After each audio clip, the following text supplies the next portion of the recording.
Diesel और CNG के बाद अब बारी है हाइड्रोजन गैस की। हाइड्रोजन जैसे एक्सपर्ट्स फ्यूचर की क्लीन एनर्जी का नाम देते हैं और इस हाइड्रोजन फ्यूल को लेकर भारत भी किसी से कम नहीं है। अगर आप नहीं जानते तो बता दें कि भारत में रिन्यूएबल एनर्जी से ग्रीन हाइड्रोजन प्रोड्यूस करने के लिए ऑलरेडी $2.3 बिलियन का प्लान अनाउंस हो चुका है, जिसके साथ भारत 2070 तक जीरो कार्बन एमिशन का गोल अचीव कर दुनिया का तीसरा largest emitter of green house gases बन जाएगा। इसके अलावा भारत क्लाइमेट गोल्स को पूरा करने के लिए सोलर एनर्जी जैसे रिन्यूएबल एनर्जी का तेजी से विस्तार कर रहा है और ये केवल तभी हो सकता है अगर भारत की अगले 2 दशक तक एनर्जी नीड्स की डिमांड तेजी से ना बढ़े तो। उसी के परिणाम स्वरूप अब भारत हाइड्रोजन क्लीन एनर्जी को इंपॉर्टेंस दे रहा है और इसके साथ प्राइवेट कंपनीज भी इसी नई एनर्जी के सेक्टर में दूसरे देशों से मिलकर कुछ बड़ा प्लान कर रही हैं। नमस्कार दोस्तों, आज की बड़ी खबर है कि Reliance Industries planning major investment in Australia's energy sector, यानी कि रिलायंस इंडस्ट्रीज ऑस्ट्रेलिया के एनर्जी सेक्टर में एक बड़ा इन्वेस्टमेंट करने जा रही है। इससे पहले आप जान लें कि हाइड्रोजन सेल वाहन में फ्यूल सेल हाइड्रोजन गैस को कंप्रेस करके इलेक्ट्रिकल एनर्जी पैदा करता है, फिर फ्यूल सेल इलेक्ट्रिक मोटर को बिजली प्रदान कर पावर जनरेट करता है, जबकि दूसरे फ्यूल्स के मामले में गैस को जलाया जाता है। कुछ ही दिन पहले हमने आपको दी बड़ी खबर की अशोक लेलैंड और रिलायंस इंडस्ट्रीज की कोलैबोरेशन में भारत का पहला हाइड्रोजन पावर ट्रक तैयार किया है और इन हैवी ड्यूटी ट्रक्स की टेस्टिंग का काम भी ऑलरेडी हो चुका है और साथ ही साथ कंपनी ने इस hydrogen powered heavy duty truck को इंडिया एनर्जी वीक में भी पेश किया था।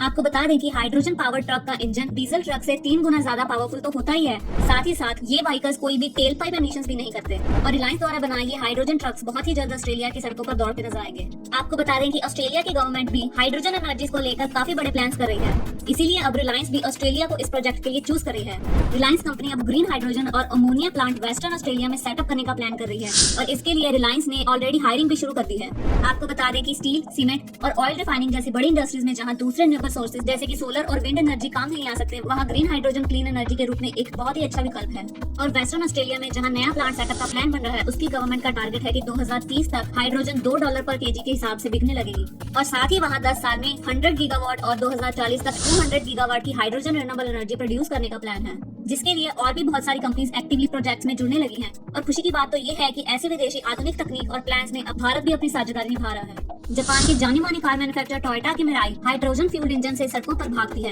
एंड्योरेंस कार रेस 2023 में भी Toyota liquid hydrogen car entry का प्लान कर रहा है, यानी कि अब टोयोटा कार रेस में लिक्विड हाइड्रोजन फ्यूल्ड कार को भगाएगा। इस तरह टोयोटा एक बड़े इवेंट में हाइड्रोजन कार को प्रमोट करके 2030 तक एक बड़ा टारगेट अचीव करने का प्लान कर रहा है। टोयोटा का 2030 तक 10 मिलियन सालाना हाइड्रोजन फ्यूल्ड कार्स बेचने का टारगेट है। अगर हम भारत की ग्रीन हाइड्रोजन प्रोडक्शन कैपेसिटी की बात करें तो प्रधानमंत्री नरेंद्र मोदी द्वारा 4 जनवरी 2023 को हाइड्रोजन मिशन के लिए इनिशियल आउटले में 19,474 करोड़ की इन्वेस्टमेंट की बात करी गई थी, जिसमें सालाना हाइड्रोजन प्रोडक्शन का टारगेट 5 मिलियन मैट्रिक टन का बताया गया था और भारतीय सरकार का टारगेट है कि 2030 तक 8 लाख करोड़ इन्वेस्टमेंट इस सेक्टर में लाना और 6 लाख से भी अधिक जॉब्स देना है। भारत में इस समय हाइड्रोजन प्रोडक्शन के रिलायंस इंडस्ट्रीज के अलावा प्लेयर्स की लिस्ट में GAIL, national thermal power corporation, Indian oil corporation और अदानी ग्रीन एनर्जीज के नाम आते हैं। जैसे कि रिलायंस अशोक लेलैंड का हाइड्रोजन सेक्टर में इतना बड़ा कमाल कर व्हीकल्स इंजन बनाना और दूसरी ओर भारत ऑस्ट्रेलिया का $100 बिलियन बिलेटरल ट्रेड की अनाउंसमेंट करना, ये दोनों न्यूज इंडिया ऑस्ट्रेलिया रिलेशनशिप और दोनों देशों के इकोनॉमिक स्ट्रक्चर के लिए बहुत अच्छी खबर है। भारत के ऑस्ट्रेलिया से रिलेशन और रिलायंस और अशोक लेलैंड द्वारा इंटरनेशनल हाइड्रोजन सेक्टर में धमाकेदार एंट्री पर आपका क्या विचार है?